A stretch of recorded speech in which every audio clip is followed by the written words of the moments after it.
Another one that I'm.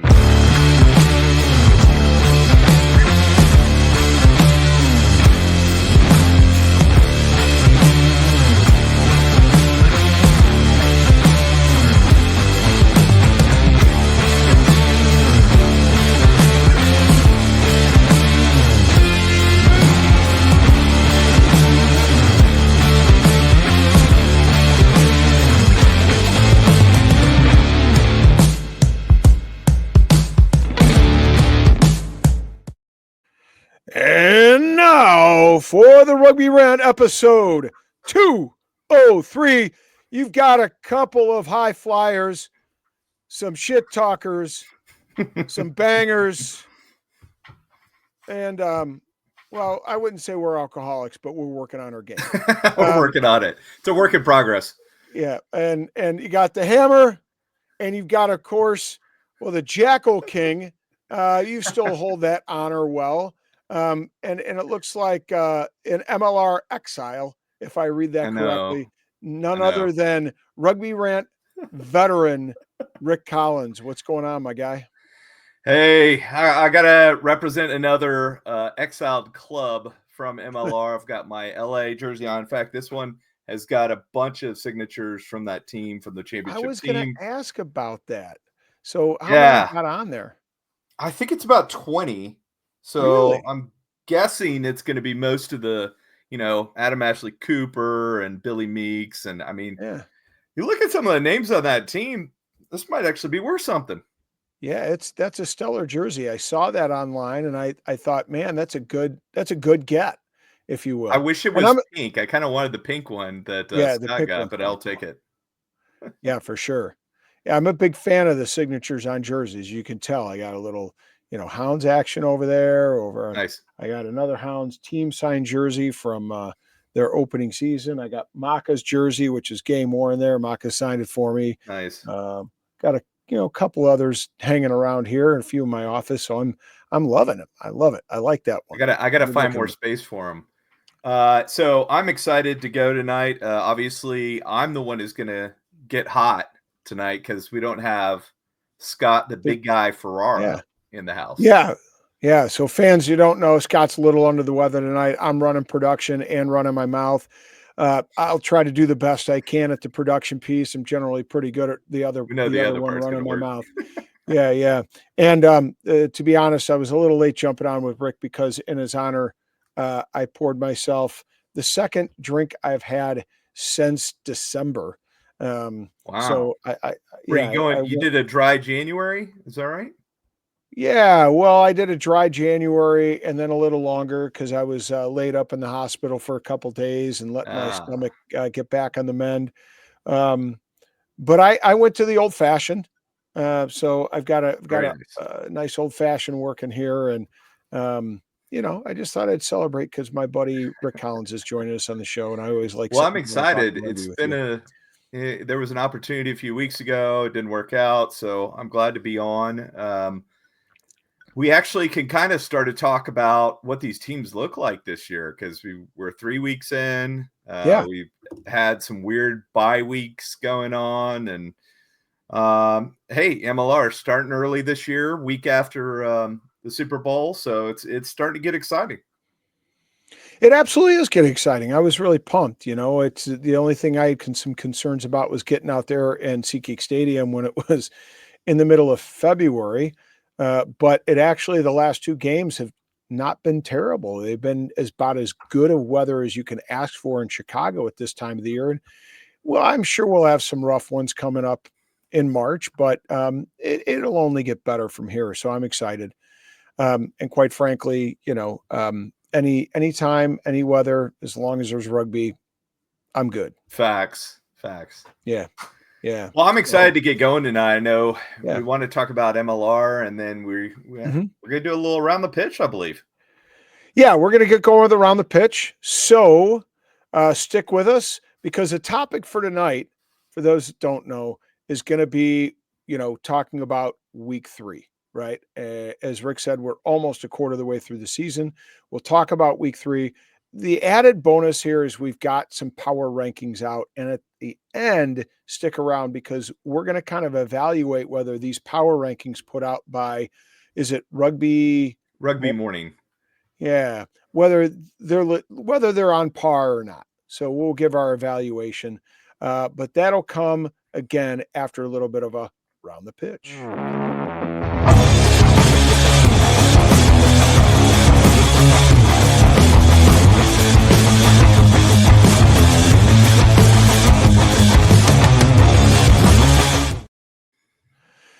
All right, Rickster, you're up, my guy. I'm ready. I got two topics. Okay. I'm going to start with one that doesn't really need a lot of discussion, but if you've social media recently, and throughout the year, one of the big things is Nigel Owens comes on and gives his thoughts on the weekend of rugby, and we had a lot of new information from him about the new laws and kind of in a little bit of an insider view, although he's on the outside looking in, as he working his ranch farm with his cattle. But a couple of items that were really interesting. One was the lineouts, where you don't have to throw the ball straight if the other team doesn't jump. I thought this was one of the most interesting changes that they're making to World Rugby going forward. And certainly we're seeing it already in Major League Rugby. And, it's one of those things where, well, if the other team jumps and you don't throw it straight, you've taken a risk and you've lost, because it will be a free kick now in Major League Rugby. Now, that's not been taken over by World Rugby as far as I know, but they are trialing that in Major League Rugby. So it's a high risk, high reward situation with not throwing the ball straight. But like he says, his advice is to throw it straight. If you get it slightly wrong and they don't compete, you're lucky, but it's a gamble. Maybe some players are playing that game watching to see if opposition's going to compete or not. I don't get it. Like, why don't we just say throw it straight all the time? Why are we even saying, it's okay if you don't throw it straight? Now, I could see where if it's a windy day, especially in Chicago, as Rob well knows, you might say, well, it's windy, the ball's not going to be perfectly straight. We'll just kind of let it go, especially if the other team isn't competing for the ball. But I feel like that should be more of a kind of a unusual situation rather than the norm. So anyway, that's one piece. Second piece I got is Alona Marr is now leaving Bristol. She announced it, I believe, yesterday or the day before. Where's she going? Is she going to join WER? She was not on a team roster, so it would be a surprise for her to show up at one of those camps. We also have, obviously, the 7 series is going on. Is she going to go back to sevens? We get Olympics coming up. Also, is she going to join the 15 side and go to camp and try and play in the World Cup? So, big question. Nobody knows except for maybe her and a few other people. We're waiting for news on that. Oh, two interesting topics. I'll comment on both. I will say that I disagree with you respectfully on the uncontested lineouts. As somebody who's operated in the lineout quite frequently in my day and age, I mean, my argument is if the opposition doesn't contest, then they had no chance to get the ball in the first place, and therefore, whether it's thrown on straight down the center or slightly askew, they're not competing for it, and therefore there's no need to penalize it because you're not denying them an opportunity at the ball. I think Alona is in the process of starting to prepare for a World Cup campaign, and the team is going to be assembling, getting themselves into some camps. I think she's got herself into 15 shape. I don't see any reason why she would go back to the sevens game because it is a different level of fitness. And do they want her? She's already made her declaration clear about being in 15 in the World Cup, in the 15s World Cup. And she why would they want to disrupt the synergy and the organization of that team to make room for Alona when she might be leaving it to compete and try to earn a roster spot in the 15? So I think that's my guess. But just my 2 cents. So at any rate, I'll hit you with my 2 piece, and of course Rick can shove me off or whatnot after I get done. Mine aren't as quite as controversial though. So, hot takes here. First, I want to throw a shout out to Zane Ballard. Zane was kind enough. He posted on social media that he was selling these Sam Gala bobbleheads here. And I said, hey, I want one. What I owe you? And he was super cool about just sending me one. And I'm thankful. So, Sam, thanks a lot, my brother. I appreciate it. You're a good dude. And anytime you want to join the Rugby Rant, you're more than welcome. But now for my 2 around the pitch pieces. One of them, I just want to update everybody because we have some exciting stuff happening in the Rugby Rant. So we could maybe lump this all together, but I want to talk about guests first. The guests, we have Oliver Gillipin. He is the director of brand creative and marketing for the New England Free Jacks. He's going to be joining the show with us in the next couple of weeks, talking about what I would argue is probably one of the best teams insofar as organizationally, their structure, what they do, how they do it, how they build the brand, how they build continuity outside the rugby field, just with their fans and their fan engagement. They do a phenomenal job. So Oliver is the brains behind that. We're going to have Will Hooley on, and he's going to be coming on, joining the rant next week. Obviously, the color analyst as well as technical director for the MLR. Will's going to be joining us. We're chomping at the bit to have him join. Have some great conversations with him, but we're going to be talking about basically we'll talk a little bit about MLR through a quarter of the season and what are our hot takes. And then finally, we're going to have a guest coming on the show. We had our Coach's Corner segment. You can go back and check that out. We, of course, had Eric Storty on recently, but scrum half from the Chicago Hounds, Mitch Short. He's new to the Chicago Hounds, but he's been with the Waratahs. He's been down there with down in Sydney with the Renwick Club. Thank you. Sorry. Old man brain. Renwick Club. So look for those pieces as we move forward in the next couple of weeks. It should be really solid. I'm enjoying looking, to have those guys on and looking forward to those conversations. The other piece I want to talk about is this exciting news. It's not a lock, but we're working on it. There is real potential that on November 1st here in Chicago, yes, there's a rugby game going on. I forgot about that, but probably more importantly to everybody, be on the lookout for the Rugby Rant live show. We're going to be jumping on from Reggie's Bar in downtown Chicago. This is courtesy of my boy Storm and Norman Smythe. We're going to be going live that morning from Reggie's. We're going to be doing a show. Scott's going to be in town. He's staying at Casa Hammer. And we're going to be talking about that game. We're going to be talking about all the things going on, around rugby at that time. And it should be a hoot because there's going to be, a ton of people at the bar pre-gaming, and then they're having buses going on. So again, it's Scott at myself at Reggie's Bar, 2105 South State Street in Chicago. So if you're coming into town, check out Reggie's. They're going to have a bus there. They're going to have a pre-game there. It's going to be lit. Last time in 2014, they had 500 or 600 people in that bar. There's like 3 floors. It's going to be awesome. So come down there, get the free shuttle to the match, get the free shuttle back, and then carry on the party when the game is over. You don't have to go home, but you can't stay in the stadium. So you might as well go to Reggie's. So those are my hot takes right there.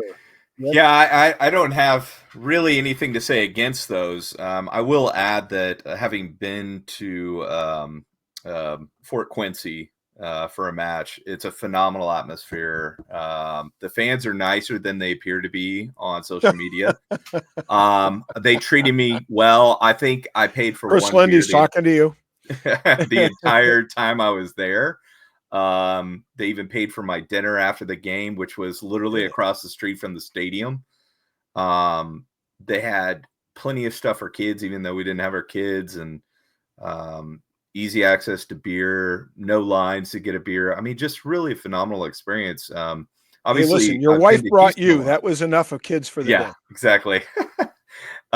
Houston experience is phenomenal too, but New England there's something special about what they're doing there, and to get all that community involvement, it really is.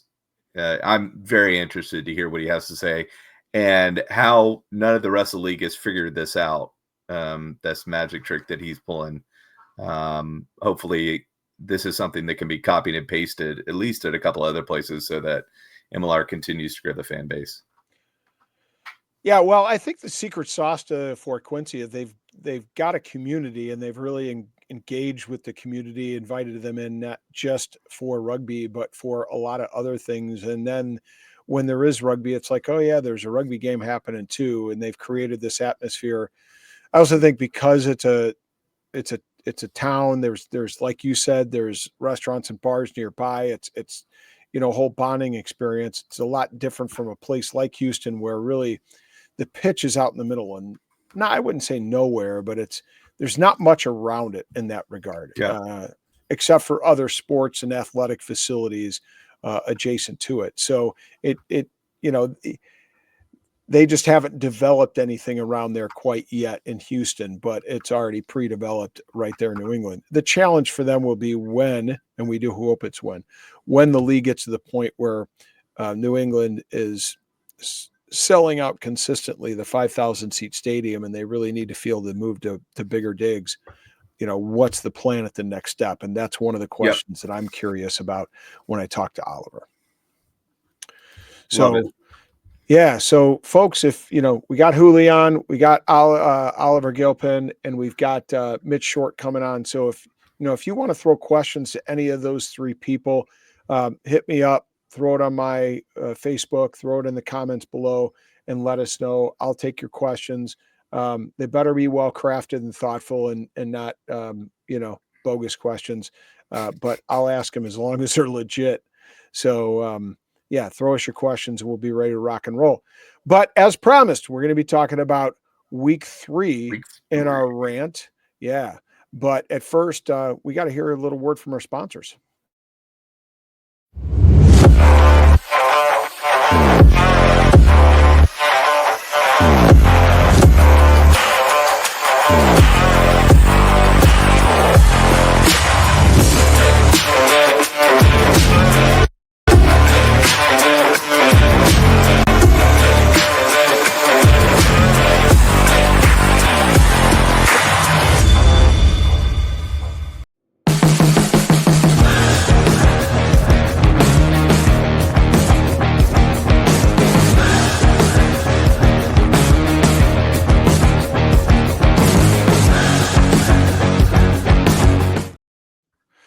All right, folks, before we get and dig into each of the games over week three and then talk about the power rankings put out by Rugby Morning, I do want to make sure I hit up our sponsors a little bit and give them a little bit of time, because they do deserve it.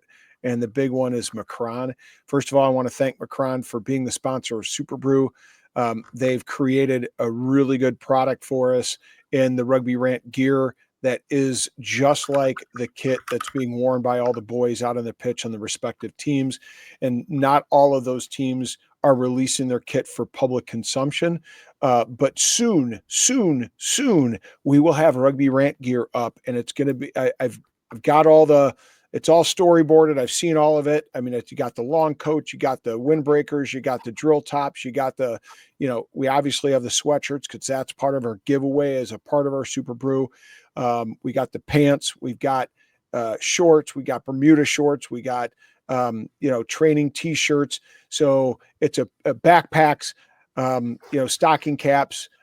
We got it all. So we're excited to release that. And we purposely were not taking a commission on the sale of any of those products.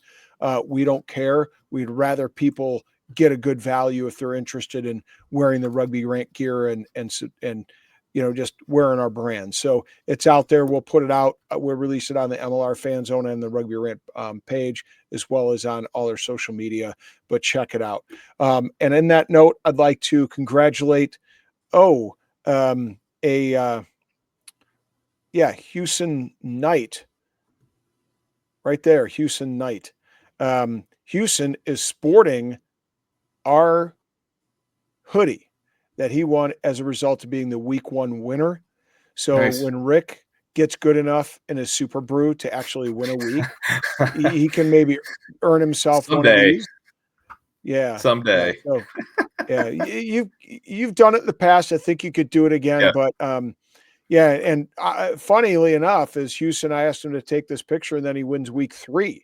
And so I couldn't give him another hoodie. So he's getting a matching pair of the joggers that go along with it. So he's got a complete set, right? He's got a complete set. So it's pretty cool. And we've got some great grand prizes that are coming your way. We could have some signed gear. Rick and I were talking about that earlier, as well as a prize pack with all kinds of gear that could be coming the winner's way. So it's exciting stuff, courtesy of Macron. Thank you, Tim Brown. You're a good man. And yeah, keep playing Super Brew. Even if you can't get in for the long haul to win at the end, you can still win some great prizes. So there's still a chance for you, Rick. I don't know. My Super Brew is pretty terrible this year. Me too. Everybody invites me. I've been too many things. Well, don't you have a, what do they call it? Not a pick'em pool, but don't you have something going on? I'm actually in the fantasy fantasy, yes. Fantasy Ruckers league, and I'm in 2 leagues. One's a paid and one's non-paid. Really fun. There's about 6 teams per league, and you just pick your lineup like you do for fantasy football or fantasy basketball at the end of at the beginning of the season, and then try and win your matchups each week. So it's exciting. So you picked your roster, right? So yeah, I've got a roster, and then I've got to pick a lineup from that roster every week. Gotcha. So what do you have, a 23? How big's your roster? I'm curious. No, it's like 15, and you're picking. So I've got 15 on my roster, and the lineup is 12. No, 10. Okay. So, and that includes a defensive set piece team. Huh. I know it's confusing. They figured it out. I'm just following the rules. You're along for the ride. So do you have to pick any positions? You just have to pick 10 players? Yeah. No. Front row, second row, back row, flex forward, scrum half, fly out center, back 3, flex back, and a bonus point team, which is your, I think it's, what is it, defensive set piece points or something. It doesn't really make sense. Points is a work in progress, I think, but it's fun. We're constantly going, hey, can we do this? I will say, hugely responsive. They'll message back, yeah, we're working on that. They'll get fixes in same day. They're getting stats day of now, which is amazing. I never thought that was going to happen. So this is awesome. It sounds a little like Whose Line Is It Anyway? You know what they used to do? And this part is worth 1 million points that actually mean nothing. So, well, I had Ollie Devoto and Dylan Fawcett have a decent weekend for me. So yeah, they sure did. I'll take it. Yeah. Ollie played a couple of Chicago guys. Yeah. So, all right, folks. But as promised, we're going to be talking about week 3 and some of the games. Speaking of scoring in week 3. Yeah, it's interesting, wasn't it? I think the first game up, if I'm not mistaken, was Miami and Anthem. So I'm curious to get your hot takes of that match. Yeah, it was a Friday night under the lights. What do you think? This is one that Anthem needed to have at home in Mecklenburg against Miami, who has played well, but is kind of piecing together their back line, and they've got so many utility backs. Guys are just getting placed everywhere. I think there's an opportunity Anthem could have won a game. 31-32, they lost at home. they've got to win some of these matches at home early in the season before teams get rolling. Otherwise, it's going to start looking tougher and tougher. But they're scoring points, which is good, except for against San Diego. They're scoring points. So, I mean, that's looking up. But outside of that, they've got some players, but overall, there's so much work. And I think, not having Lobser right now is hurting them at fly half. Latu's been taking over the fly half duties. And then this weekend, Keen, who was the scrum half last weekend, took over 10 duties, and they slid in my boy Carlo Denison, who I've got a signed jersey up here on my wall. Dallas signed was Dallas signed jersey. Yep. The hoops, the teal hoops jersey. Yeah, I like that. Just one of my favorites. So Miami played poorly for what I think we can expect of that roster, but got the win. And that's really all that matters in the end for them. And Anthem's pulled 2 bonus points from 3 weeks. So, I mean, something. Yeah. They're not leaving empty-handed in these matches, but they are negative 69 in point differential. Yeah. That's bad. It's funny. I felt like a lot of fans thought that they were going to be a lot better this year. And I was kind of like, like my heart wants them to be better, but I just don't know if they're going to be as good a team as everybody thinks. Now you give this roster, and you might obviously, plug and play some pieces, but you give this roster with some of these young guys an opportunity in another year, we could be having a different conversation. But I just think there's a little too much inexperience and a little too much youth compared to other teams. My big question in this match was how many times, this is yet another time, that Miami tried to give the game away. We know they gave the game away against DC. Oh my gosh, that was the tried to give last week away, and then they really tried to give this game away. Like, why? How are they in first? Why are they? They've got a minute left. They've got possession of the ball. They're inside their own 40, if I'm not mistaken, on the field. And I'm sitting there going, just pick and go for a minute. Yeah. Just easy set up a simple pod of 3 or 4 and just get your forwards bunched up and do 2 pods and circulate the pods and you go forward. You don't have to make any meters, right? You just pick and go, burn up the minute and then kick it out the back. And what do? They kicked the ball away and gave possession back. Yep. And then I think if I'm not mistaken, because I watched it live on Friday night, I think they committed a couple penalty or 2, and the Anthem got an opportunity to play the ball from within the attacking half. Yeah. And so I'm like, they're giving away penalties. There's penalties conceded or high. Yes. Anthem's higher, but I think they're the only team that's higher right now. And they're also allowing teams to get across the gain line far more regularly than other teams are. So I don't know what that is. They're just not getting that punch in the midfield. They're missing Grigg. Is it Nick Grigg, the Scottish center? Yeah. Mm-hmm. So they're missing some players, but still, like, this piecing together a back line is killing them, I think.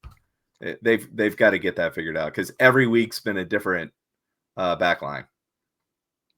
And maybe that's what the Anthem have done really well, right? Over the last couple of matches is that they've allowed, the continuity, especially at the midfield with Nafa and with Storty, is they've given this 15 an opportunity to play. Now they had to swap out their fly half.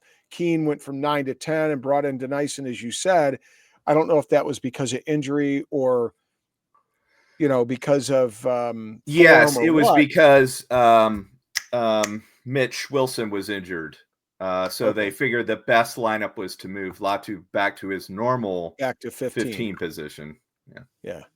So, but I thought Keene played really well. I mean, he's a really good utility 9-10. And he, yeah, Got because I thought he international played, experience, yeah, even for his age. Phenomenal. yeah. So I really liked it. I thought Denyson played really well. Um, but I think that continuity, at least in the midfield, I think has really helped them, especially with line breaks.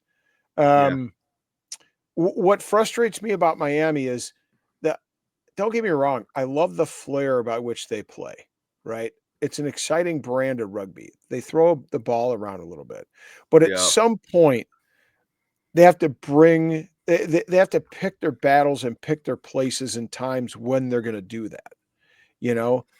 And I don't think they've figured out how to do that yet, you know? They're throwing the ball around a little bit. And when Yeah. they It's very do, Fijian then seven things style on, right now. yeah, they knock it on, or there's an error, and create turnovers, or they kick it away and give possession in the last minute to the team that's down by Well, and one. they've had if I remember correctly, they may have the most tries of 50 meters or more in the league, and that's where they're scoring. They're scoring in those Right. open field Offloads. play where they're just offloading 3 or 4 Yeah. times and going 50 meters for a try. Yeah, and I think there's a way to take advantage of that style, but yet have the control and, game management that's required to win matches, you Yeah. know? The set piece needs Um, a lot of work yeah, for yeah, it them. does. Getting They were not shoved around. pushing around Anthem set piece like they should have been. Right. So So anyway, so yeah, 1 point affair exciting. there on, Hey, they're always yeah, exciting though. It's like it watching the is. Jackals from 2 years ago And Chicago's playing them this coming weekend on Friday night. So I'll be really curious to watch how these two teams match up. in Miami again, Um, right? in Miami again, Miami's yeah. yeah, they're playing Yeah. most of their matches Last at home. last year it was the opening match. So they played it roughly, I think it might have even been 1 year ago, roughly to the day. And it was a rain-soaked affair. So we'll see how this year plays out. Because it was pretty tight last year with the Hounds coming up on top, but by a little, I think by the three. But hopefully the Hounds play them a little bit better this year. So I'm going to go back to our scores. Yep. So let's go to the next match. We had San Diego 26 and Old Glory 10. Old Glory I uglied up that game. say it again. Old Glory uglied up that game. I thought Yeah. San Diego didn't look nearly as good as they had the past 2 weeks. No, I agree. They looked really good against Seattle. And then they And beat then the they crap out of looked pretty Anthem. good. Yeah. Anthem, and what, they play LA in that first week, is that right? Yeah. And look good. So yeah, I thought they looked better in past weeks. This week I thought, look, in my mind, they're a very well balanced team. They have a nice group of forwards that are physical, and they have a nice back line. So they're really well balanced with guys like forwards like Huku Fonanon, when they're number 8, Patty Mhm. Ryan obviously at 7. Um, let's see, there's 7 Wilkins, who was player of the week. He scored their second try, and then their backs with, I love the Judd McClutchy combination. And then James provides an extra bit of juice on the edge, and Viafala is really good. So they've got a really well balanced squad, but I thought they made a lot of mistakes and they didn't capitalize on enough of Old Glory's mistakes. Yeah, they don't seem as deep as they were last year, but as you said, like their first 15 are very strong. Holloway is a huge addition in the middle of that tight 5. They do have some depth at that front row. They've got 3 starting quality hookers, which really helps. And then, as you mentioned, Wilkins been And by really the way, good. Patty Ryan, of they're gonna course, is good. yeah, they're gonna need it with who is their starting hooker that went out with an HIA. Oh, yeah. I'm blanking on him as well. But they Shiloh Who played for Klein, the who's a Hounds in year USA one, I should know. Eagle, Yeah. and Hugh Roach, Hugh who's been a Roach, that's starter who went in out. this league. Okay. That's who went out. They're gonna need it because he tends to get head knocks quite a bit. Anyway, you were saying. Yeah. So There's some depth, not as much as I would have. I thought they had last year. They had Poitevin coming off the bench though, so I mean, Yeah. maybe I really am wrong about that. Their depth is quite good. And I think, like you said, they're a very well balanced team, and I think maybe that's not as much in the roster, although they have a phenomenal roster. But the way that they play, they're not as dependent because of not having Nanu in there. It doesn't feel like they're forcing stuff through him. They feel way It's a more great point. flexible about the That's a way they're great point. playing, and so I love the way they're playing right now.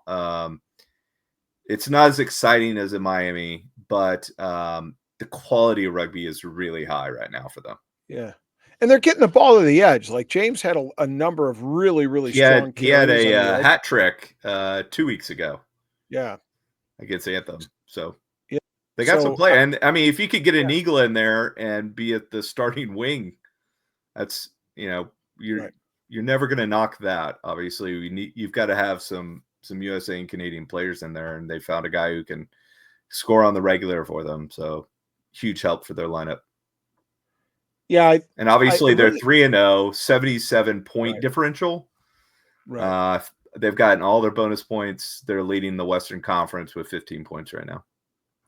So what are your thoughts on OGDC? Like, I think that it still feels like it's a slow build for their lineup. They add guys, Axel Mueller getting added in, I believe last year or the year before, I can't remember. Adding Emery this year from LA. Bringing back Hoyland and Robertson and McVeigh, Scaro, of course, bringing back Gaddis at hooker. Basically, their tight five, it hasn't really changed from last year. Even the back row, Bavaro, Daniel, and Fana Schultz. I like The their back continuity, row. Yeah, I love it, but they're missing dynamism kind of everywhere. Like I'm just not seeing that dynamic playmaking that other teams have, and I don't and know where that problem lies. that's true. Like Roberts, I love Robertson. I think he pulls the strings really well. He has a whole kit bag full of skills. Phenomenal kicker Um, too. yeah, and that's what I'm talking about. Like I think he can operate. He's a great operator and pulls the strings really well in that team. I just felt like in that game, they squandered a lot of possession away with mistakes, whether it's knock-ons, especially I think they were 3 or 4 within their attacking 22. They committed one that was inside their 5, if I'm not mistaken. McVeigh knocked the ball on right on their 5-meter defensive 5-meter line, and therefore turned the ball over. And I think it cost them a try, which in this match was huge, right? It Yeah, became a 19. It was a 19-10 game, so you're within a score, or a score and a half, 2 scores of going up, and then you give away possession like that. and not They, only San that, Diego but scores. they had 58% possession, Yeah, 58% territory. They had 10 lineouts, 1-8, only 8 penalties conceded to 15.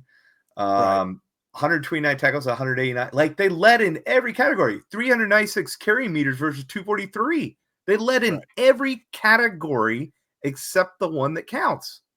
right. And in my mind, like if I would say 75% of the time, if you can lead in penalties by that margin, you're going to win you should win the match, but not if you And turn that the they're not ball over. close. Right, They're 3 scores from winning. Like right, there's just right. something missing there. And I don't, maybe it's Emery's just not built into the system yet. And once he's a much more dynamic player than Robertson is, in my opinion. And having him at 12, maybe that's going to really help them, creates more opportunities. But yeah, there's something missing. I think it's the same issue from last year. They look like the same team. I love the continuity. I love the way they're building from youth, and the Young Glory team and everything they're doing there, DC. but they're just not getting results. And, maybe that's a matter of next year. If they're still struggling this year, next year they've got to kind of refresh and try and figure something out new.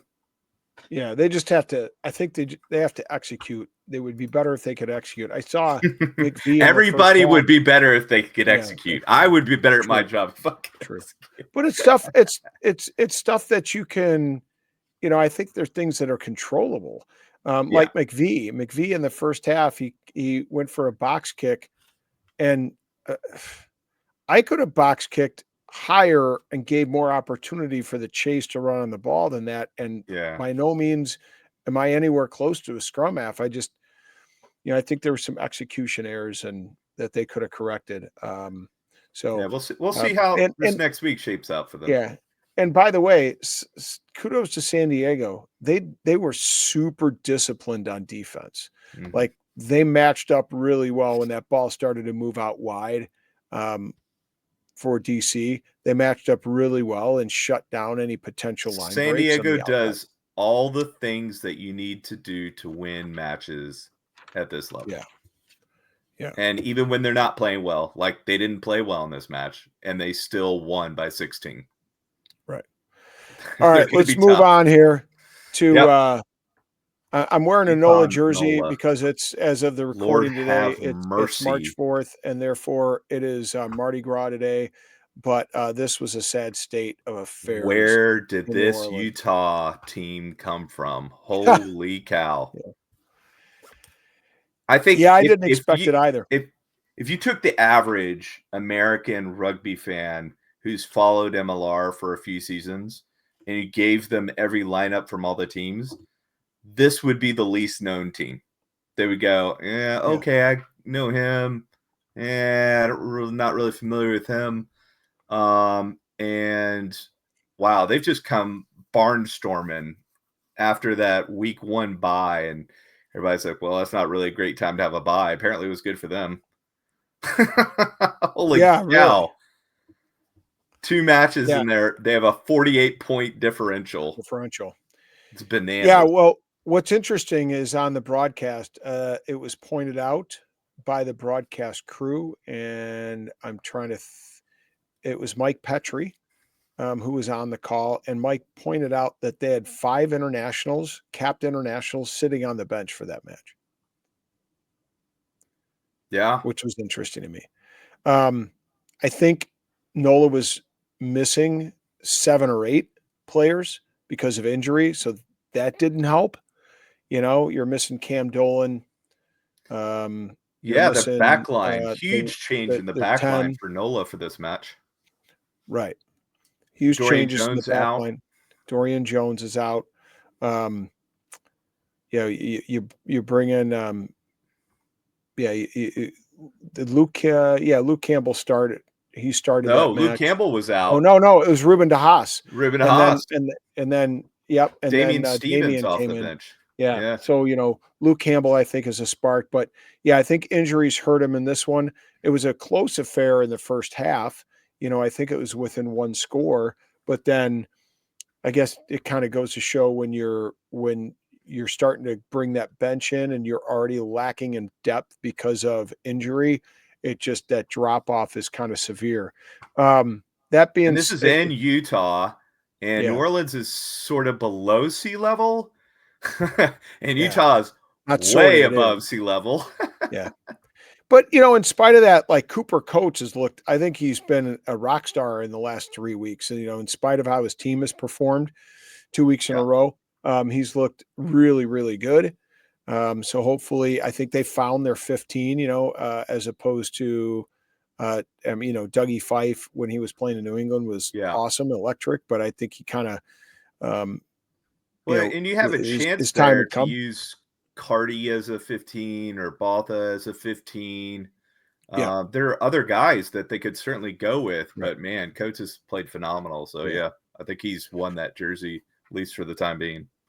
Now, NOLA struggled with execution, line-out throws. They had several knock-ons during the game. So, again, it goes back to what we say. If you can hold on to the ball, if you can execute at the set piece, that makes a world of difference as a platform for your offense. So, That certainly is an issue. The thing that frustrated me probably more as a fan of NOLA is their discipline. Hmm. Like week after week, their discipline. And it's in this particular game, it wasn't even like you went for a hard tackle and the tackle height changed, or you just didn't adjust your tackle height, or you got caught up in that roll and it turned into a croc roll, or you buckled on the leg because you were off balance. Fido Yeah, the picked up 70th and minute. dropped McCurry. They're 14, like for no reason. It was absolutely inexcusable. And then I know Karts well, and he's a cheeky guy. He's a cheeky bastard. But like, you don't need to say that to the ref, because what he said was the referee was wearing a red jersey that day. So that's controllable discipline. You get 2 yellows at the end. I think the last score that they had was a result of being 2 men down. Yeah. Yeah. And that, Cardi was, yeah, not a great showing for him. right. Now the They're Warriors, missing Jones big time. yeah, he has a great skill set, but it's like the beginning of the season. One of the things I said is I'm concerned about his health. Like, and I mean Just that, can't stay on the field. he can't stay on the field. Yeah, he's got a great skill set. I think he's got He's a all little bit on kinds the of tools smaller in side. his bet. Yeah. I don't think he's terribly small in comparison to, like, I mean, he's as big, if not bigger than Cardi, but that being said, I just think he's injury prone. Now the Warriors, their issue has never been scoring points. They've always been able to score some points and been very explosive. What the difference maker this year is their defensive line speed. They come up really, really hard, especially in the center, and they put pressure on your centers. So it makes it difficult to get that ball out wide. And Nola was playing a very flat offense, so it was easy for them to put pressure on that back line and really limit the line breaks and limit the effectiveness of the ball. Yeah, Spinning they've out. loved having Spencer Jones at inside center in Utah. That's working out big Yeah, time for them. So they're very happy with that. And then D'Angelo, everybody was thinking Hodgson. He's one of the best 10s in MLR, and he's not even starting at the beginning of the season. Everybody's like, what? Oh, he didn't even make but he started this 23. game. He started this game. They still had Leula at starting at 10 in this match, and Hodgson came off Did the he bench. start and Hartson came in? Mm-hmm. Got it. So we'll see what happens. I think Leula, he's a big boy, and they just move him to 12 or 13. Yeah, when they bring Hodgson in. he's not super tall. Like, I've stood next to him, but he's thick, and he can make people bounce off and miss. So yes, big in the sense that he's just a solid brick, right? So an interesting game there. Obviously, he's 5'9", 225. Right. That's thick. That's thick. That's thicker than me. I'm getting pretty thick. Yeah. So ultimately 21-55 in favor of Utah. Let's go to the next game here. So we've got the SaberCats and Seattle. So you're telling me off the air that you didn't really get a chance to watch much of this. No. Obviously, you watched Seattle just get absolutely dominated by San Diego in week 1. Right. Man, everybody thought that was a Sunday match. That was like game of the week. And San Diego made it look like they were playing a JV team. Seattle looked so poor. They came out, they played a much better match this week. They had a week off in between. Much better against Houston, but I picked Houston versus Chicago in the final this year. I'm sticking with that right now. I'm liking that pick right now because I think Houston is pretty good, really well. They haven't had the easiest schedule, but they're going to win most of their matches, and I like what Chicago's been doing. But in this match, it's just Houston. I think a little bit of home cooking. Add that into the fact that Alatimo is back at 10, with Kutzer back at 15, and they've kind of been flip-flopping that even since last year.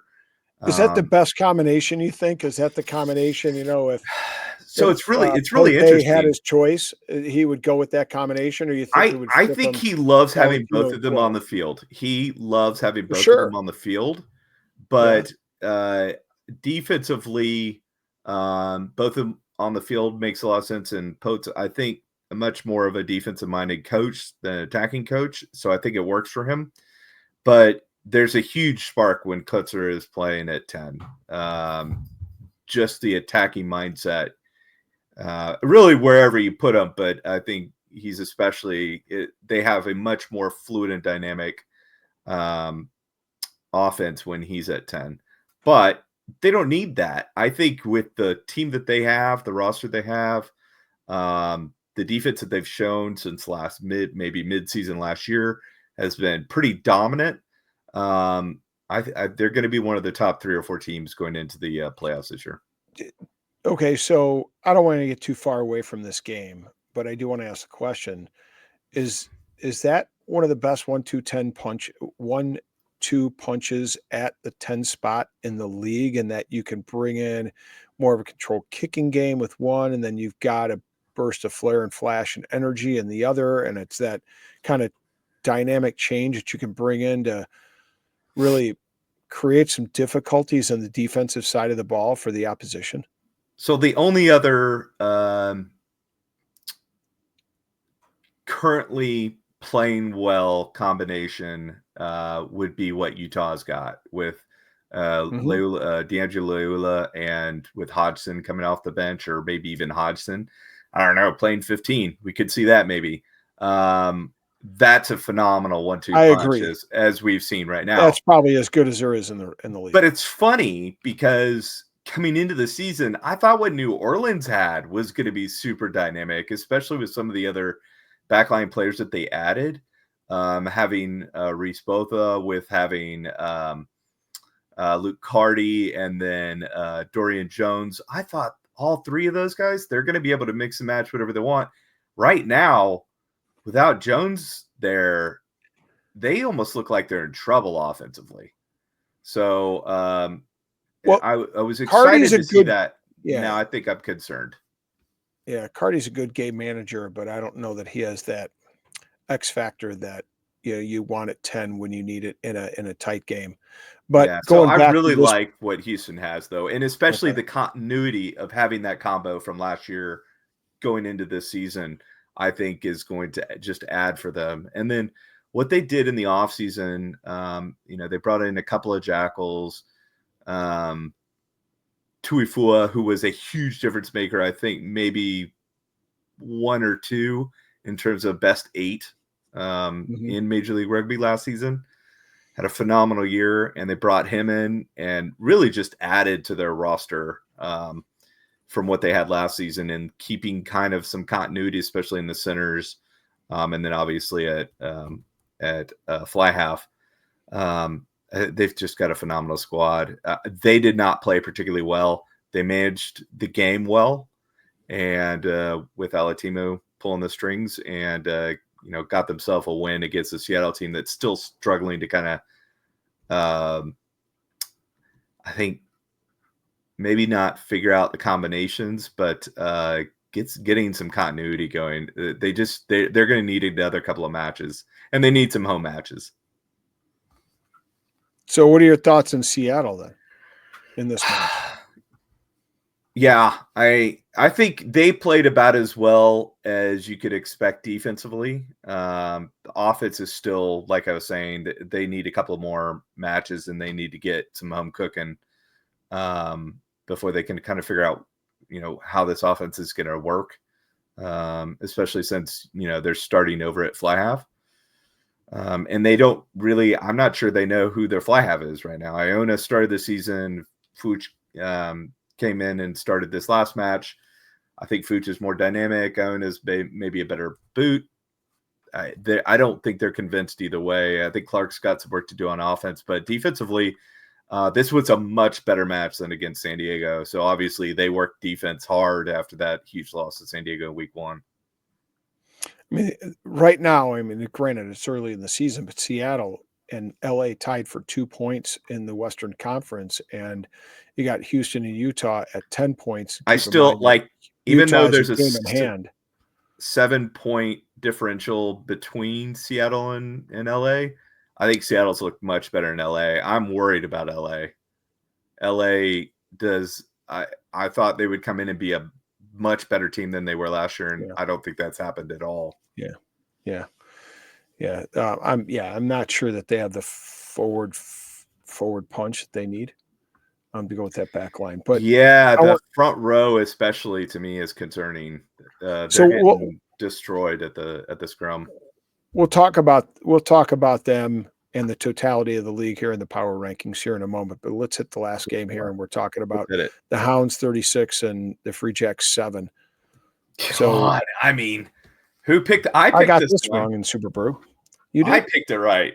What was it? But you didn't pick the spread. Did you pick the spread? No, nobody picked the spread. Are you kidding me? Who picked a 29-point spread? Yeah. Nobody. So New England came into the season as, I would say, the strong favorite to repeat again. Well, yeah, of course. I mean, they do a nice job. Kindly does a nice job.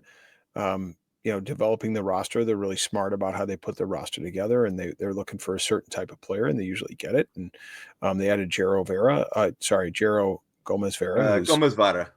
Yep. Yeah.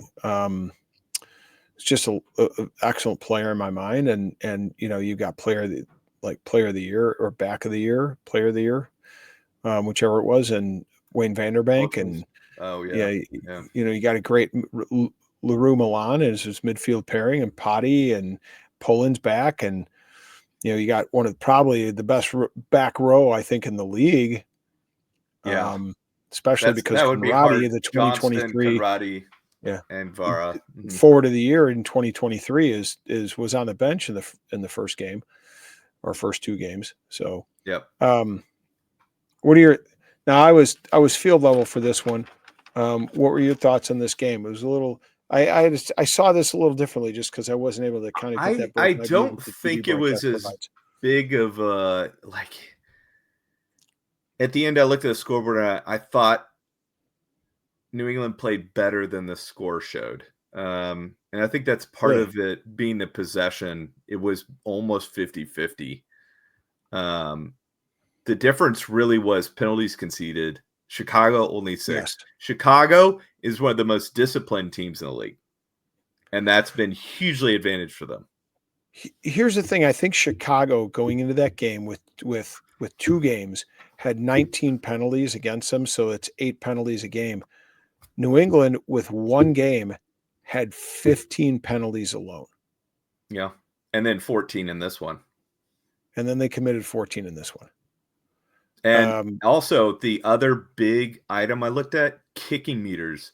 1,059 kicking meters for Chicago. They're kicking accurately, and they're kicking at the right times.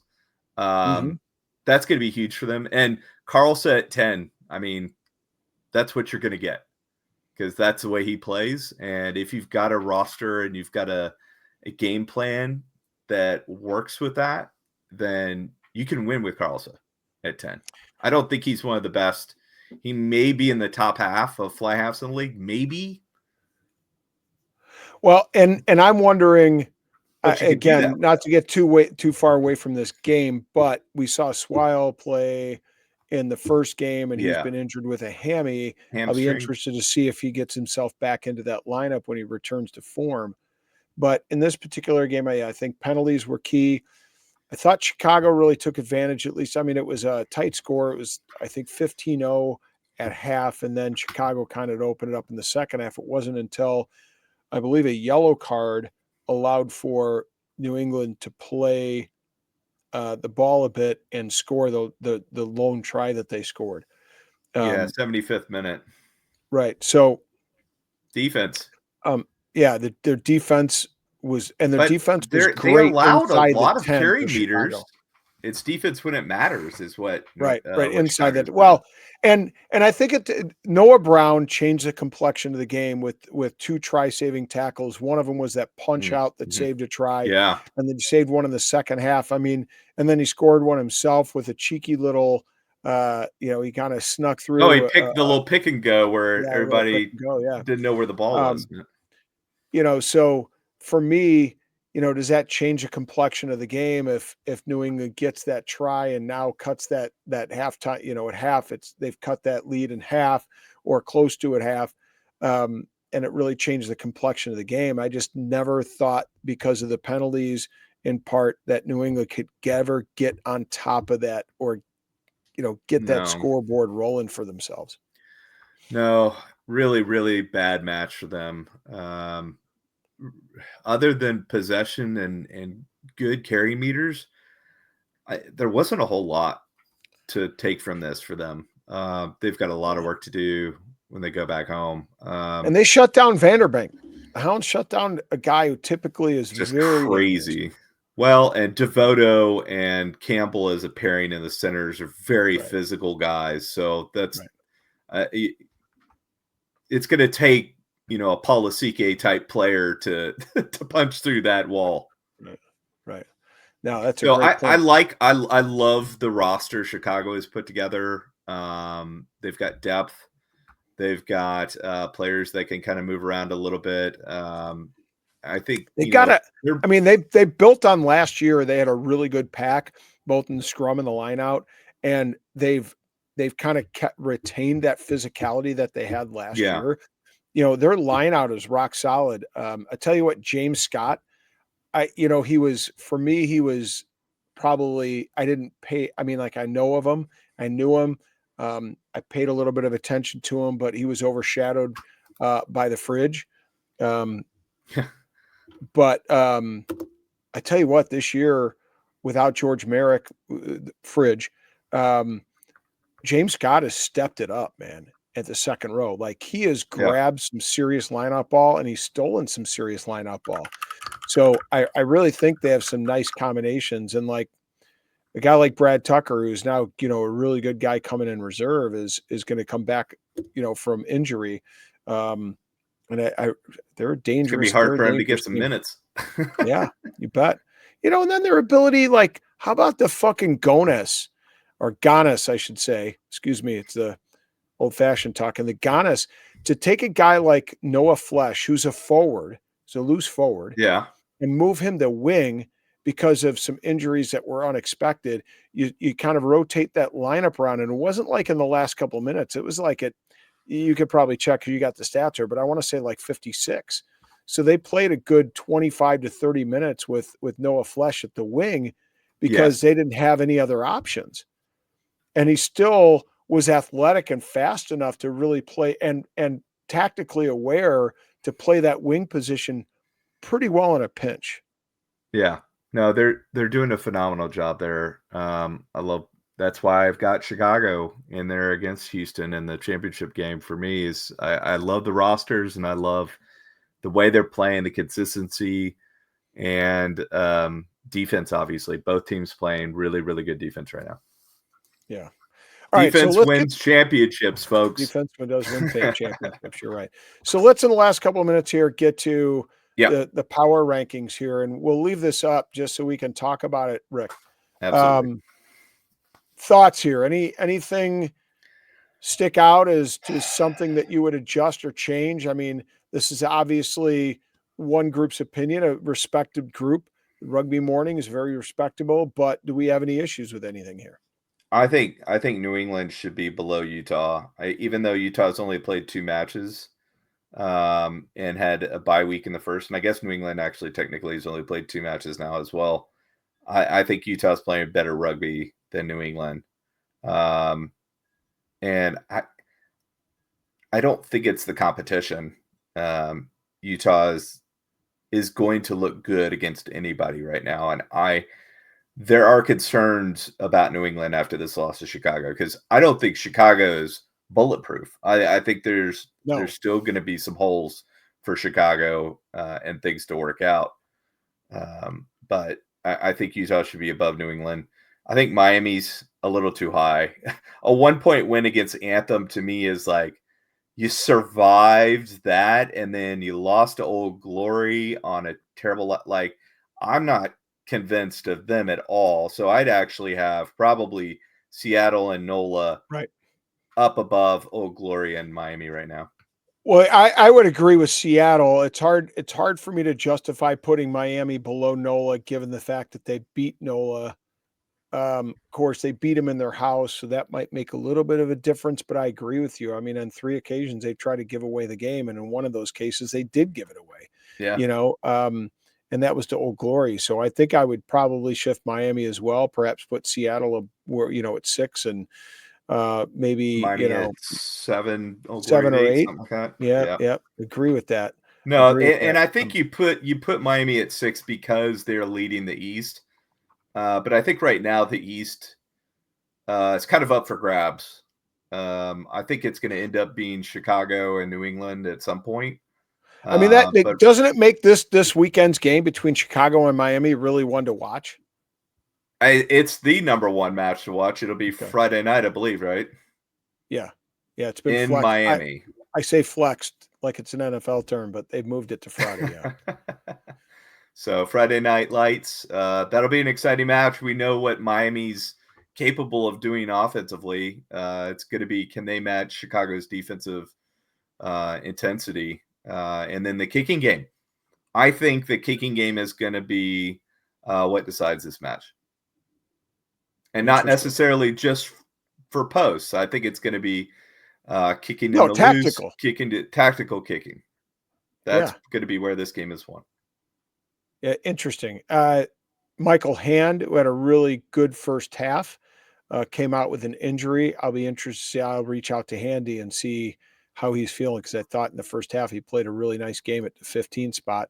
Obviously, his size at 6'4", 240, his speed and his ability to kick make him a pretty dangerous man from the back. That being said, I think they have a lot of nice back three options there. Perhaps They they could even can. throw Hilson back at Yeah, 15. I would and I he would yeah, bet. he came in at 10 in the last, probably 10 Yeah, minutes of the game, but they can put him USC back there. Eagles Yeah, so yeah, eligible. and right, and what's interesting is I think they have a lot of options to move their lineup around, not necessarily take guys out per se, although like Dominguez, I know talked to, Latham. Yeah, it sounded like there were Dominguez some was brought concussions, in. some injuries from this week, Yeah. so that could be So big. that's something to watch. That's something to watch both for Dominguez and Butch because they both came out with HIAs and did not return. But I do Um, think those top 4, that's what you're going to see at the end of the season as your top 4. I think okay. it's going to be Chicago, San Diego, Houston, New England. So The really we're big looking at the big wild card is Utah to me. right. I think given Utah's play, it'll be interesting if they can maintain what they built. But yeah, I would think I'll be interested in watching that Utah San Diego matchup at some point, and they're going to see each other twice. Um, would you put Chicago at number one? So I had questions about this.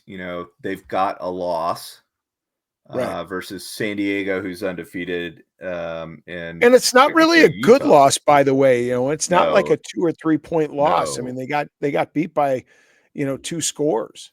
Yeah, it was not, and they didn't play well at all in that match. So, No. um, I I I I hesitate to have them at number one. They're at number one because they beat New England. I think we'll see what happens in the next 2 or 3 weeks with New England, and that'll kind of give us a better feel of is that Right. number one, did they earn that against a really good New England team that played poorly, or is it a New England team that's just not quite as good as their roster and their history looks? So 'Cause I'd that'll almost be a go big one to look for. yeah, I'd almost go San Diego, Utah, Houston, Chicago, New England. Hmm, interesting. Just because Utah's undefeated and they've looked Just because pretty Utah's undefeated. I dominant. mean, they can't help the fact that they have a game at hand. You know what Yeah. I'm saying? And they played a very injured and poor playing NOLA team this last weekend.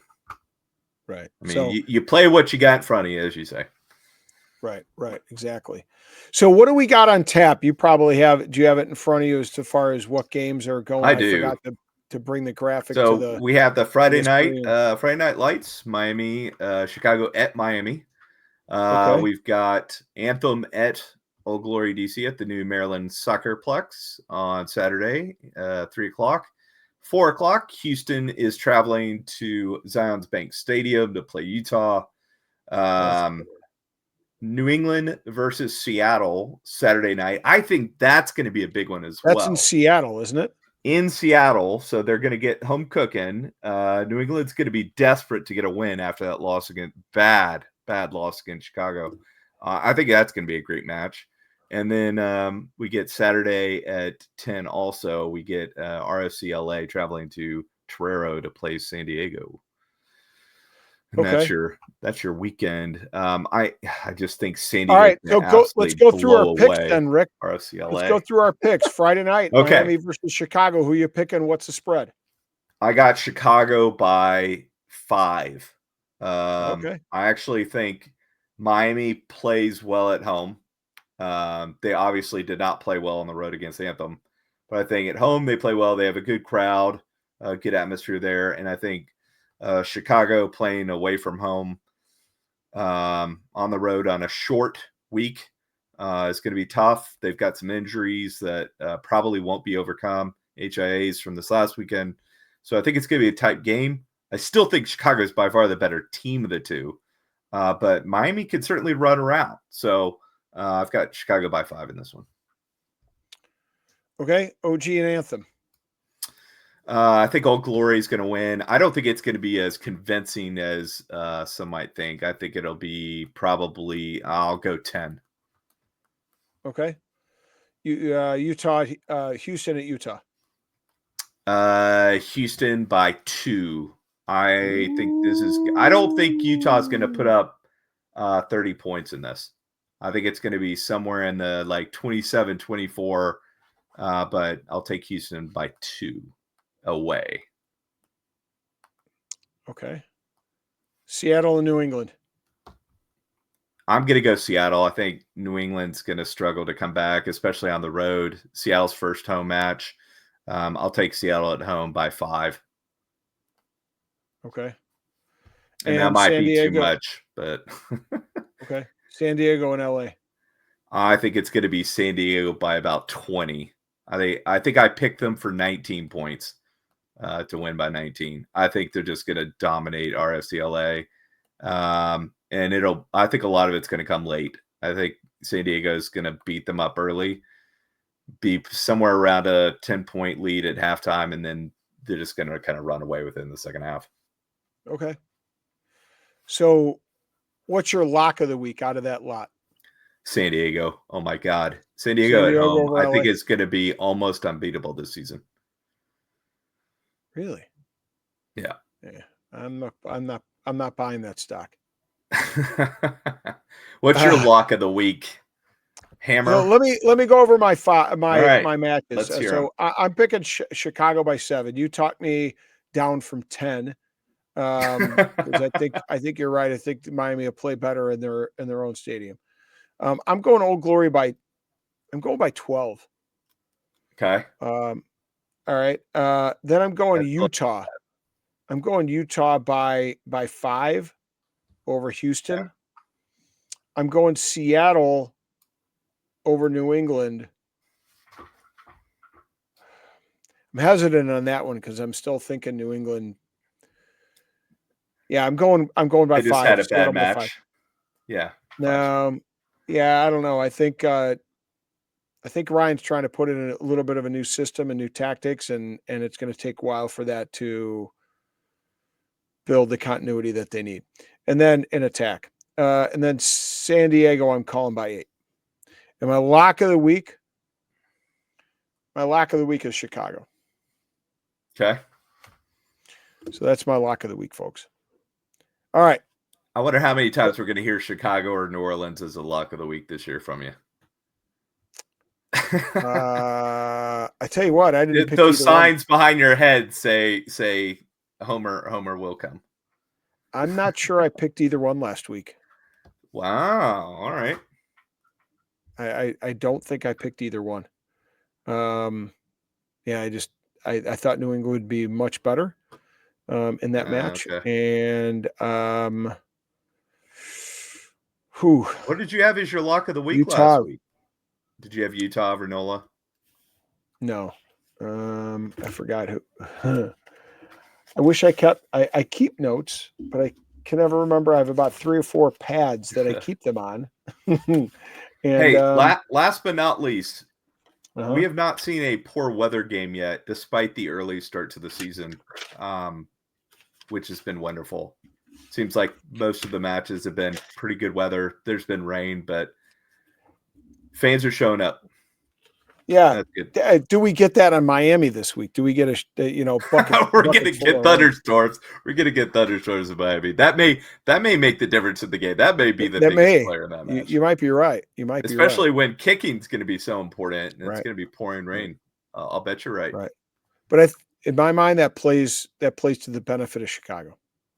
I agree. Chicago needs a lower scoring game. Miami needs to score more. Yeah. Yeah.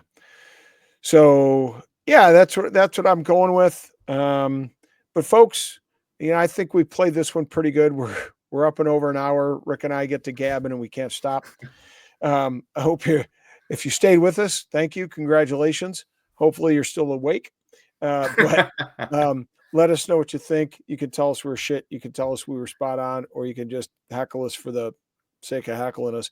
Nevertheless, we appreciate it here at the Rugby Rant. Again, we want to throw a shout out to our supporter and sponsor, Macron, for giving our fans an opportunity to get some great kit through the Super Brew contest. And again, as promised, we will get that kit up and available so you can get with the players wear with a little bit of flair, a little bit of Rugby Rant flair on your back. And there's some great stuff there. And again, we're not taking commission because we want to keep the prices low.